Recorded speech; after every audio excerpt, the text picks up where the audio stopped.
Tears of the Kingdom is finally out. Yay! I'm so excited. I have been playing it so much since it came out a few days ago, and there are already so many things I love about the game, and also some things that surprised me as I was playing it, and I want to share them with you. And I also want to note that there will be some light spoilers in this video. I'm still at the beginning of the game, like haven't really gone too far. Just want to let you know there will be some spoilers with like what you might see in the beginning parts of the game. So I'm going to start off with the things that I loved, and these are in no particular order. So the first thing that I was really excited about, also sorry if you see my cat Luna's tail, one of the things I was super excited about is we have recipes. Oh my god, I mentioned this in my previous video about what I was hoping for in Tears of the Kingdom. I really wanted recipes or just a way to like remember what you cook.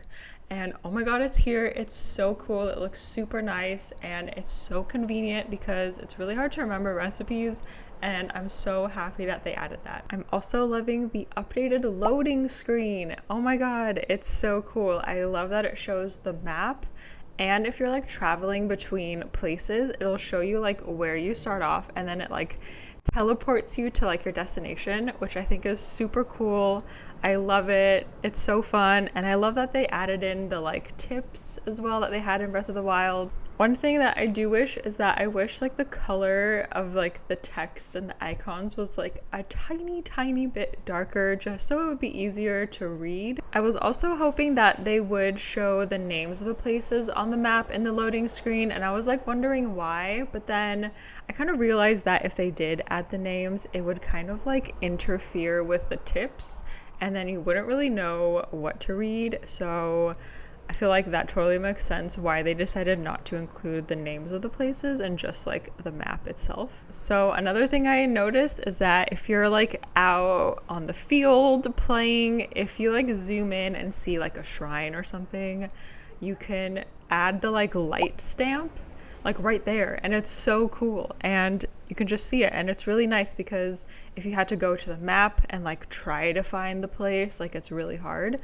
So I love that they added this. There's also new stamp options, which is really exciting. I use stamps all the time in Breath of the Wild. They were super helpful because a lot of times like I'll find like a Korok seed thingy and I cannot figure it out, so I'm like, I'm gonna come back to this later, and then I'll leave a little Korok stamp or something.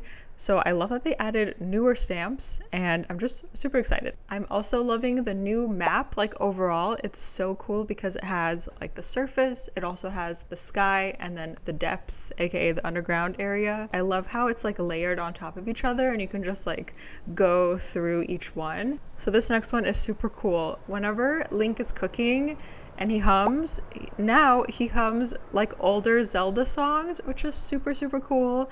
I actually saw a tweet about this and I didn't really believe it, but then I was cooking and oh my god, he hummed a song that I recognize, and I was like, oh my god, this is so cool.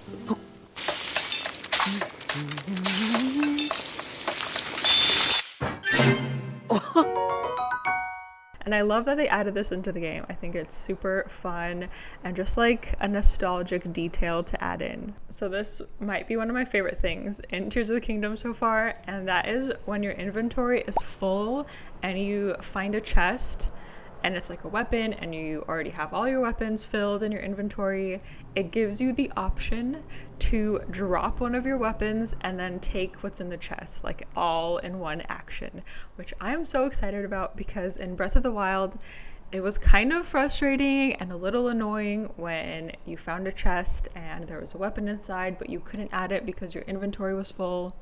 And a lot of times getting those chests is a lot of hard work. So it can be extra frustrating. And then you'd have to go into your inventory, delete something or drop something, and then open the chest again, add the weapon that was in the chest. And I just love that they really improved that this time around in Tears of the Kingdom. I think it'll be a big like time saver, and I'm just so happy. I was so happy when I saw that. So this one might be like maybe too early, but I'm just gonna say it. There are no test of strength shrines. I am so happy. I also mentioned this in my previous video, but I did not want any test of strength shrines in Tears of the Kingdom. Those are my least favorite in Breath of the Wild. I hated them, especially major test of strength. I'm so happy that so far it's not in Tears of the Kingdom. I did notice that there are shrines that are similar to the test of strength shrines. They're kind of like training shrines where you practice like jumping, attacks, like bow and arrow, things like that.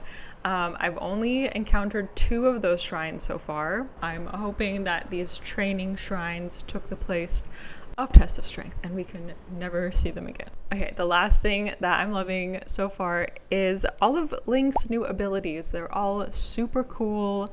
I love them. They're very unique and they're similar to like the older skills he had in Breath of the Wild, but they're like extra, like they're, I don't know, just so much better. It's also super cool that you can use these skills like all over in Tears of the Kingdom, not necessarily in shrines, but like you need to like understand how to use these to move forward in certain areas of the game. At least that's what I've seen so far, and I think that's super cool.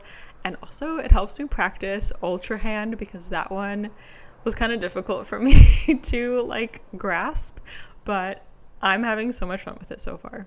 Okay, so now for the things that surprised me so far in Tears of the Kingdom. First one is the stamina wheel. At the very beginning of the game, after you get 4 shrines, you have to like go to that thing that you pray at and then give your spirit orb thingies, except they're not called spirit orbs anymore.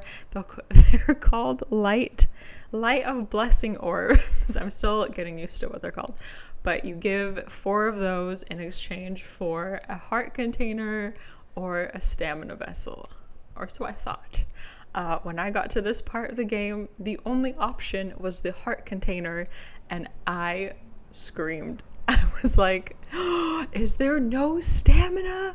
Oh my god. And I was really, really, really sad. Quickly after that, I got 4 more shrines, went to that same prayer thingy, and I was like, please, stamina vessel, please be there, please be there, please be there. And it was there, and I was so relieved and so happy.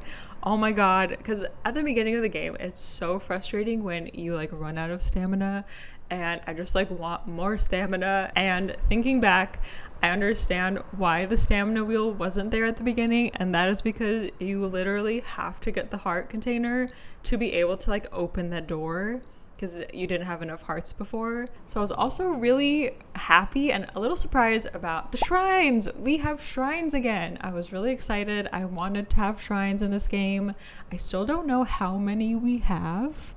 I don't know like if I'm gonna find that out somehow, maybe from an NPC or something. I don't know, but I don't know how many we have. At the time that I'm filming this, I have found, I think 22 shrines. Go me. But I don't know how many we have. Maybe it's 120 like Breath of the Wild. I'm not sure. Also, I don't know if anyone else feels this way, but these shrines are hard. Oh my god, they're so hard. They're super challenging. And I was replaying Breath of the Wild very recently, up until the release of this game, and I was feeling so confident about my shrine solving skills. And it was my second playthrough, but I hadn't played it in like a couple of years, so I was still like, oh my god, I can figure this out, this is no problem. This game quickly humbled me, because when I got to these shrines, I was literally stumped. I could not figure it out, and I had to look up 2 of them on YouTube already, and this was when I had like 5 shrines.